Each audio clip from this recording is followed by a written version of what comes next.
Yeah, so my project is called Rise and Shine, the journey to constant growth and improvement. And I'll be telling you guys shortly why I chose this project and what it means to me. So recently I was looking for quotes about, self-confidence because it means a lot to me. And over time, I've realized how important it is. And I came across this really wonderful quote by Dalai Lama, which says, with the realization of one's own potential and self confidence in one's ability, one can build a better world. So, through my project, I hope to bring a change in someone's life, some teenager's life, because if I'm able to do that, it would mean a lot to me, because of what I faced as a teenager. It would mean a lot to me if I can bring about a positive change in someone else's life.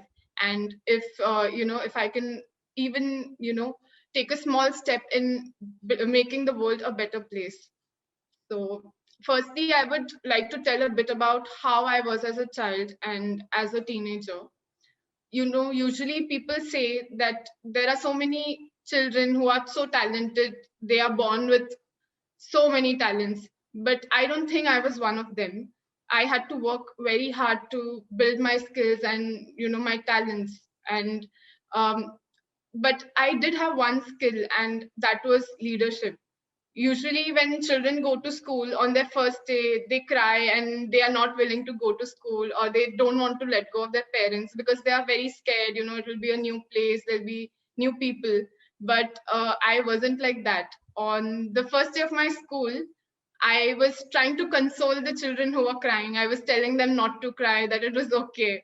So, that is who I was as a kid. And I've heard of so many incidents and tales from my parents that tell me that I was a leader even when I was young. But as I started growing up, I became really conscious and I changed a lot. I did not like how I looked, and I had acne all over my face. I had a lot of baby fat. I was really short, and because of all these things, I started hunching as well. And I was really, really underconfident, basically. And it was so bad that I even had trouble having one-on-one conversations. I was really shy, and I stopped talking to people at all. And the people who knew me earlier, my relatives and all, even they would say that what has happened to her, she has changed so much. She used to talk so much as a kid. I don't know what has happened to her. Why does she not talk anymore? And I would not say anything. And not just this, even when people told me that I could not achieve a certain thing, or I should not do a certain thing, I would just believe them, and I would think, yeah, maybe they are right. I should not try this. I wouldn't be able to do that. So that is how it was. And giving you an example from my school, we were a class of 30 students, and I was so quiet and shy that even in that class there were so many people who did not know of my existence, even though I had spoken to them. And this has really happened, that someone mentioned my name, and someone from my class was not aware of who this girl Payal was. And that person asked, "Who's Payal?" And my friend said, "She's your classmate, you don't know her?"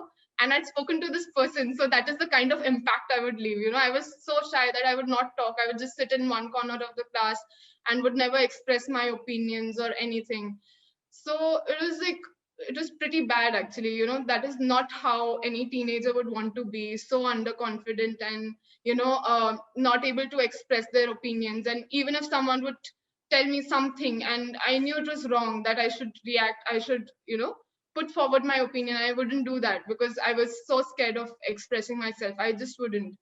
But then eventually I realized that I had had enough of this, was within my control.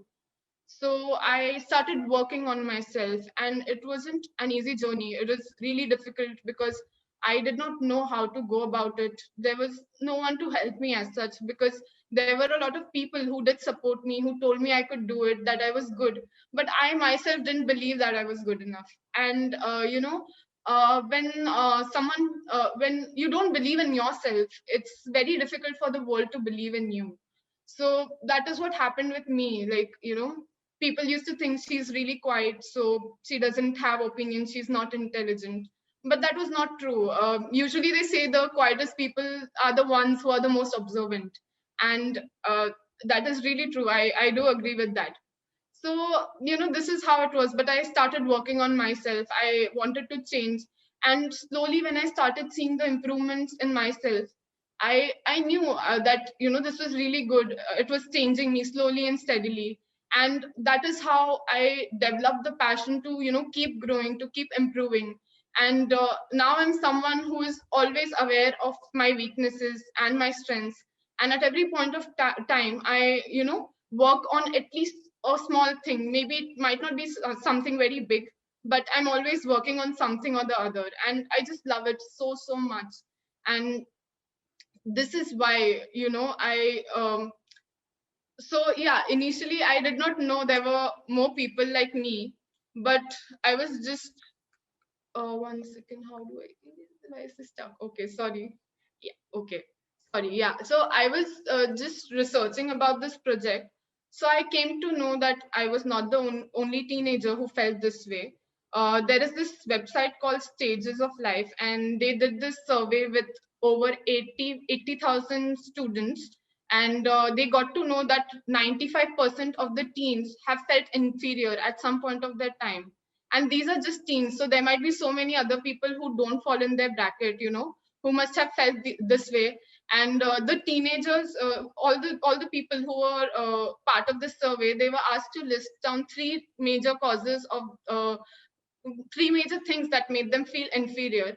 And most of them said that it was appearance, and many, like 49% said it was because of their abilities, 38% said it was because of intelligence, and 35% because of size. So I was not the only one who, was conscious of their appearance. Obviously, there was not just one reason, there were many other reasons as well that made me feel inferior. But obviously it's like a domino effect. It's like so many things together that, they add up, and then it's like so difficult sort of thing. So yeah, this is what it is. And that's not the worst part. The worst bit is 41% of the students, 41% of the teens, they said that they have also tried making someone else feel inferior. And most of them said that it was because of the way they felt. It would make them feel better. They felt that it would make them feel better if they made someone else feel inferior. So you can understand how bad this is. It not only makes low self-esteem, something like low self-confidence or low self-esteem can not only make one feel bad about themselves, but it can also make them, try to feel someone else, make them feel bad. And also, one very shocking thing, about 20% of the teenagers will experience depression before they reach adulthood. So that is like something really, really serious, because we know it's like very, very difficult to, come out of something as serious as depression. And if one develops depression at such an early stage, it's even more difficult. So that is why I have chosen the project that I have, and I'll be telling you a bit about who it is for, and where I'll be doing it, and when I'll be doing it. So, giving a bit of a background, on the first day of our youth leadership, Leah had mentioned that we'll be doing a social impact project. And while I was sitting for the session, I don't know, I just had this flashback, and I started thinking of, my school days, and how I was, and how I faced so much trouble coming out of my situation. So I was thinking about it, all these things, and about how there was no one to help me come out of it. I had to struggle on my own, and it was really difficult. Though that experience has, made me grow so, so much, but still, I wouldn't want anyone to go through it. And that is when I knew that this is what I want to take up. I will be doing this. So, that is when I decided this. And I specifically have chosen teenagers for it, because I feel teenage is a very, very important stage of life. And what you do at that point of time will help you in the future as well. For instance, I faced troubles in my teenage, but I was able to overcome it. So now I do have the confidence that, we all know that life isn't a bed of roses. but I do have the confidence that, yeah, if I could go through that and become the person that I am today, I can surely, come out of this as well. But similarly, if you have problems in your teenage or at a young age, and if no one helps you come out of it, or if you're not able to help yourself come out of it, then those problems will just keep on multiplying. And as you grow older and older, you will have to, go ahead with that emotional baggage, and it will be so, so very difficult. So that is the reason I have chosen teens for my project. So people between the age of 13 to 19.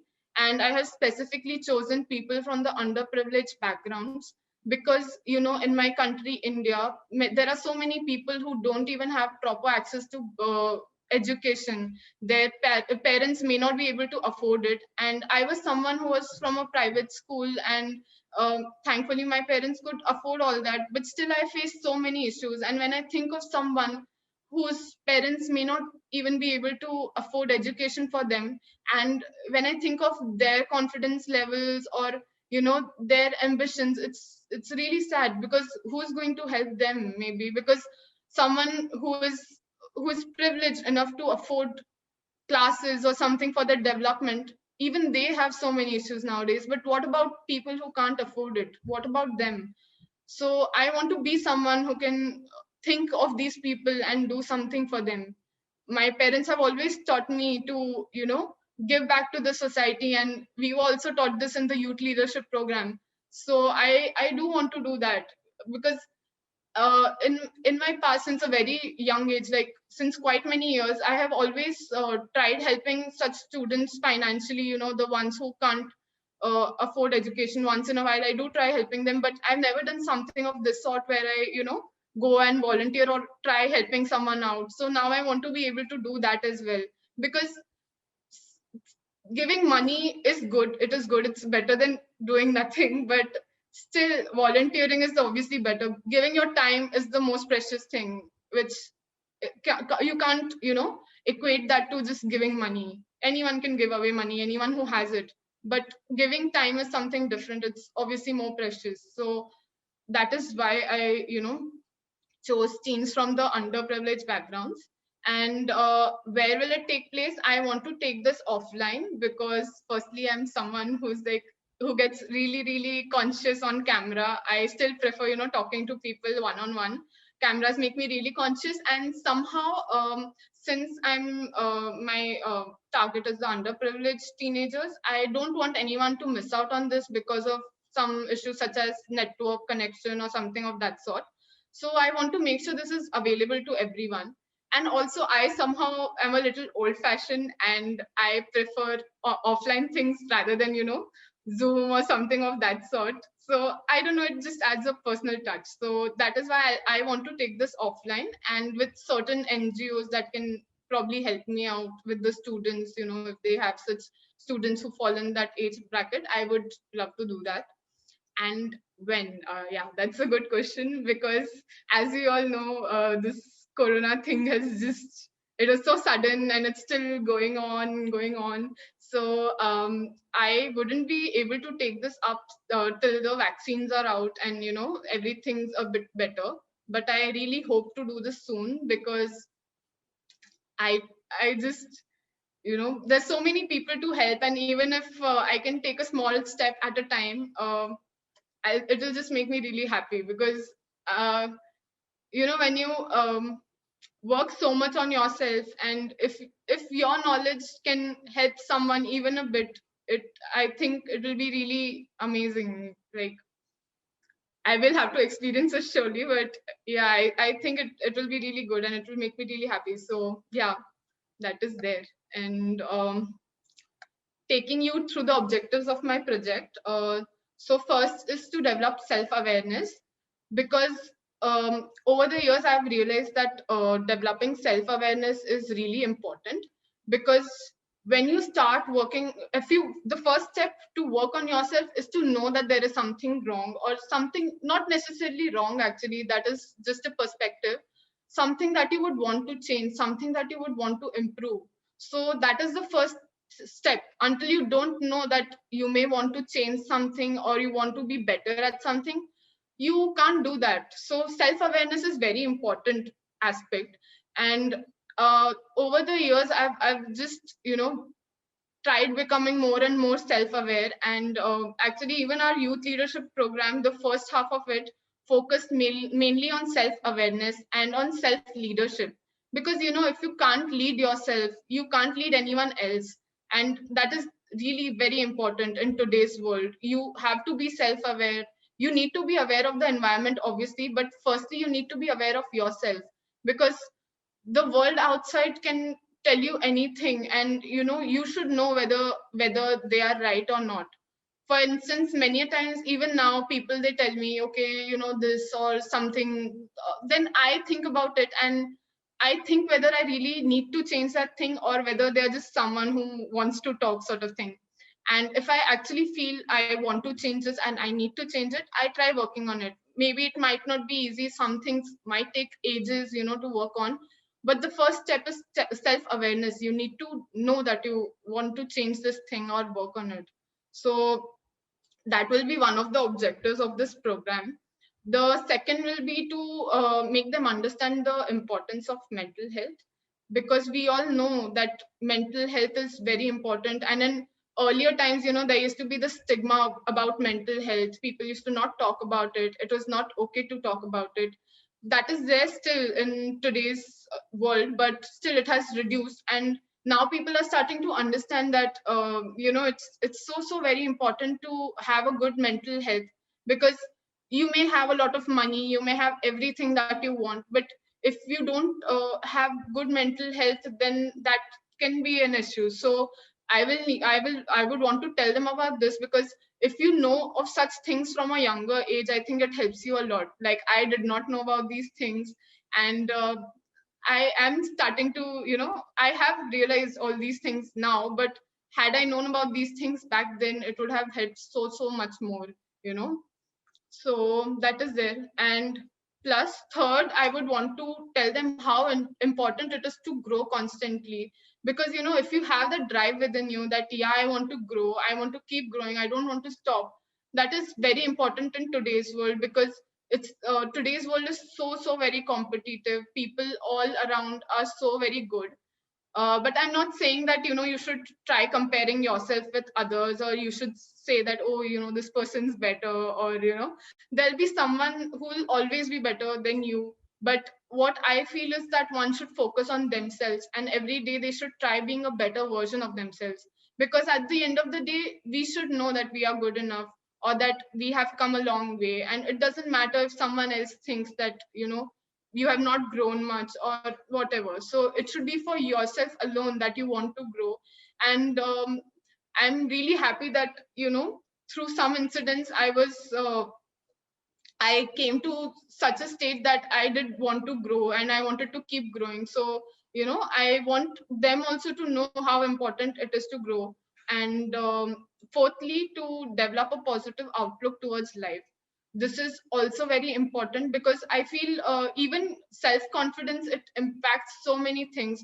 And believe me or not, like, it also impacts how you look to a certain extent. And I'm not joking when I say this, but when I was a teenager, and when I felt I did not look good, that was there. But later on, I started working on myself, and when I started feeling good about myself, I realized I actually started looking better.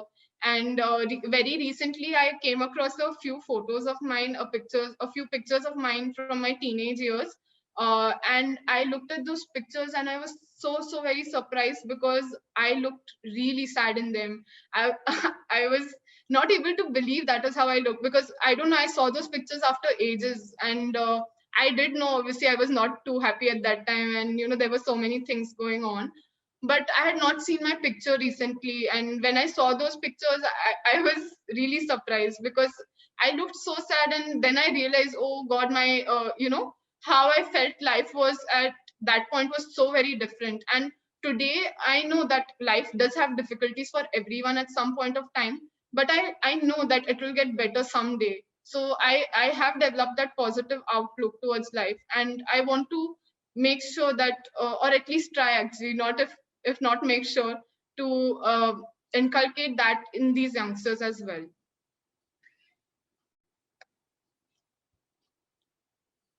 Okay.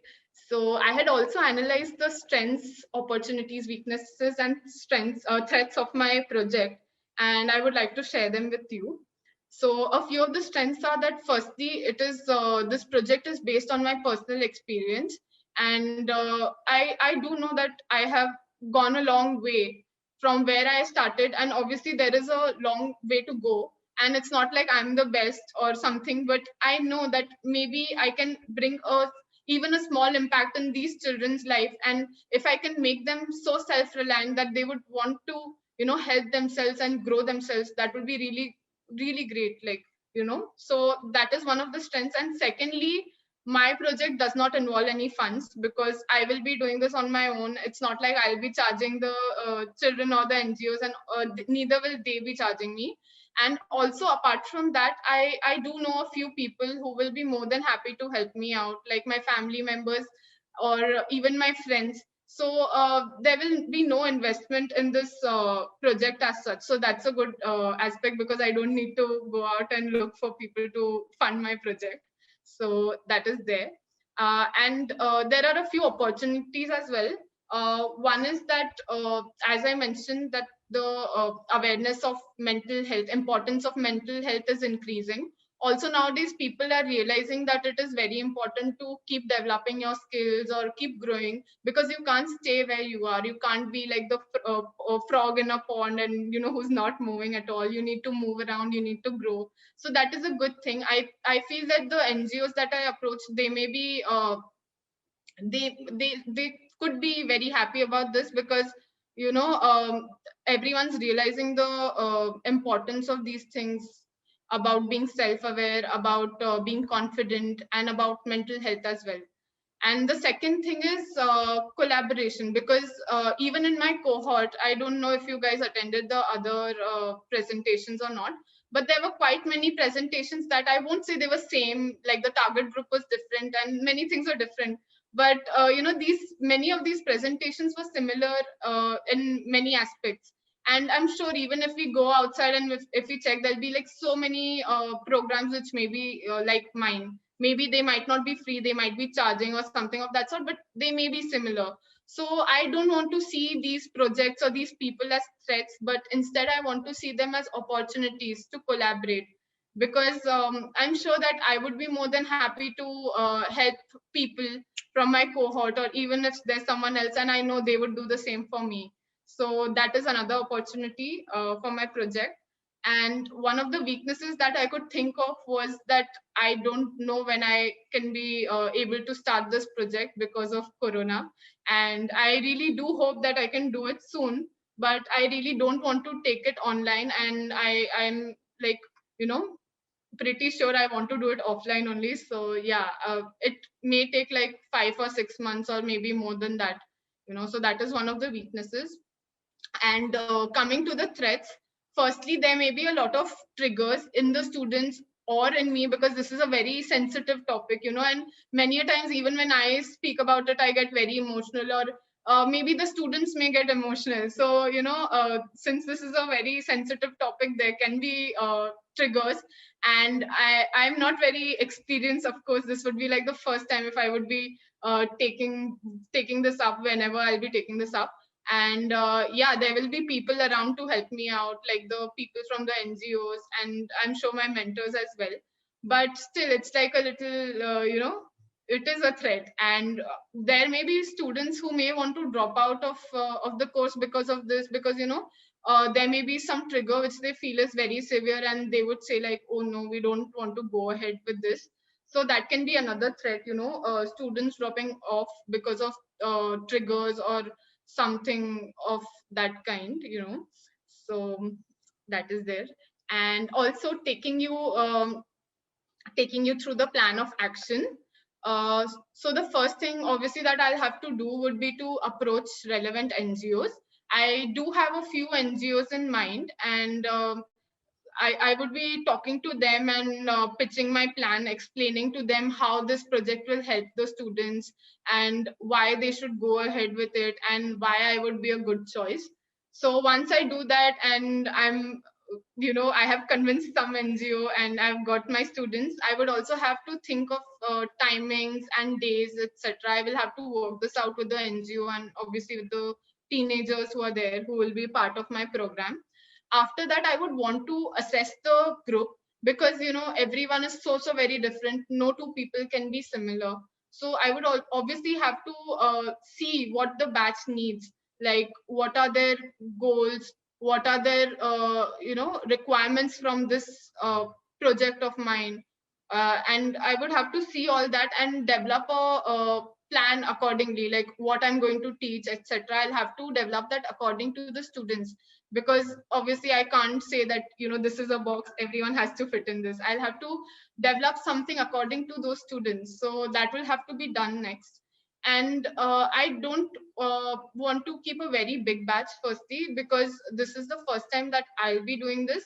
So initially I want to start with a small batch and I want to give them ample amount of time. So I've thought of 12 sessions, and that will be over 3 months. This was also the same as our youth leadership session. So and I felt that was really good, and it was obviously I would have wanted it to go on and on, but it was really good. Those 12 sessions over 3 months helped me a lot. So the sessions and the number of hours, etc., I plan to keep it somewhat similar. Like we had approximately 1.5, 2 hours of sessions. So for this also, I plan to keep around 2 hours of sessions, 12 sessions over 3 months.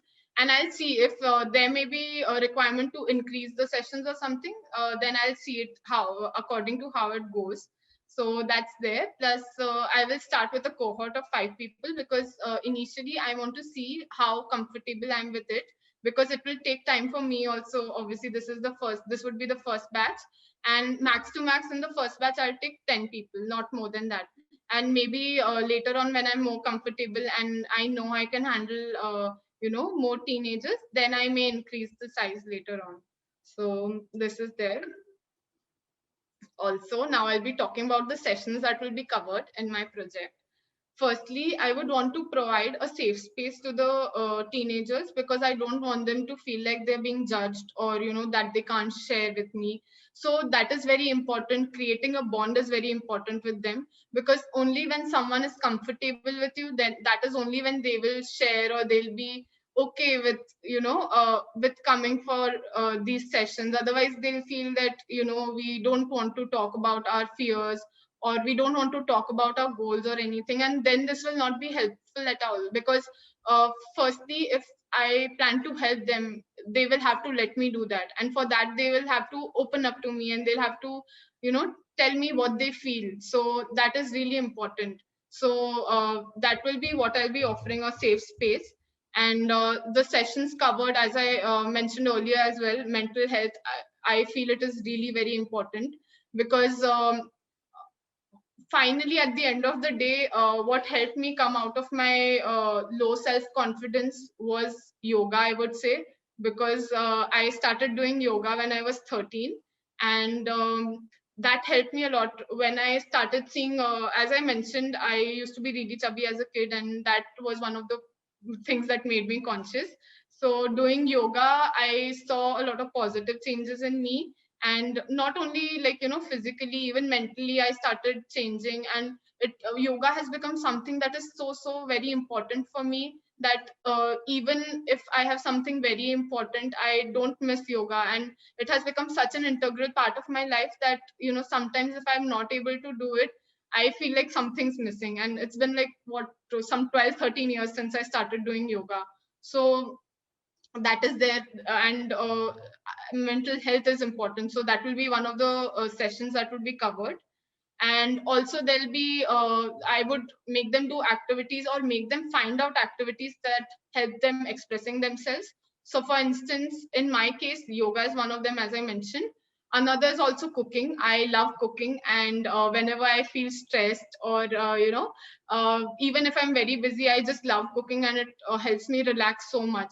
So these are some things that help me express myself, and I would help these teenagers find things that help them express themselves, or something that they like doing. Because if you do something that you really like, I think it just changes your energy, and it makes you such a happy person to some extent, and that is really important. So plus, apart from this, there'll be self-reflective exercises, because as I mentioned, it is very important to be self-aware. So these exercises are aimed at making people aware of their beliefs, their values, and a lot more. Their strengths, weaknesses, and this is also something pretty similar that we had done in our youth leadership program. And as I mentioned, I have always been someone, not always, but since quite some time, I've been someone who likes being aware of myself. But these exercises that I went through, they helped me become so very self-aware. And there were so many things that I did not know. Actually, I did not even know what values were. And when I got to know what these were, I realized there were so many decisions I've taken in my life. And though I did not know about it, though they were very unconscious, I realized that they were because of my values. And had I known all these things when I was a teenager, it would have helped so very much. So I will be explaining all these things to them, and I'll be trying to help them find out their values, their beliefs, their passions, and so much more. Lastly, I would be telling them about the power of goal setting, because we all know that many people, they have goals and many don't. It's not wrong to not have goals, but surely when you do have goals, there is a direction in which you have to go. And it's not necessary that you will reach there. Maybe you will reach there later than planned. Maybe you may not reach there, but at least you'll know that you were putting in your efforts in the right direction. And I have seen this many a times with me as well, that when I was uh, the individual who was not confident at all, and who would just shy away from everything, at that point I was not too ambitious. I did not have any goals at all. But slowly, when I started seeing changes in myself, even if they were really small, and when I developed confidence that okay, maybe I can do something, I started setting goals. And many a times I would achieve them, and many a times I would achieve more than what I had planned for. And it would really make me happy. It would make me believe that yeah, I can do this. Okay. And many a times I have seen that I have failed as well. And obviously that is not easy. But even if you set a goal, and if you don't if you're not able to achieve that, that failure also teaches you something very important. So irrespective of whether the goal you've set, if whether you're able to achieve it or not, it is very important to set goals. And I do want to tell these teenagers about this, maybe through my personal experience, and even ask them what their goals are and help them try to achieve them. Because I through so many years, I have learned a lot of techniques, a lot of tricks that have helped me in goal setting, and a lot of other things. So I would want to share these with them, because I'm into a lot of spirituality also, you can say, since the past 10 years almost. So yeah, I have learned a lot of techniques, a lot of things, and I would want to share these with these kids. So yeah, I do not know when I can start this project, but I hope it is super soon, because it is something that is very important for me. And my values align with this project, and I'm really very passionate about it, because growth is the one of the biggest values of mine, apart from learning as well. And these two things are a very important part of this project. And I do like helping others, and through this project I want to be able to do that. So yeah, thank you for being so patient and listening to me. Yeah.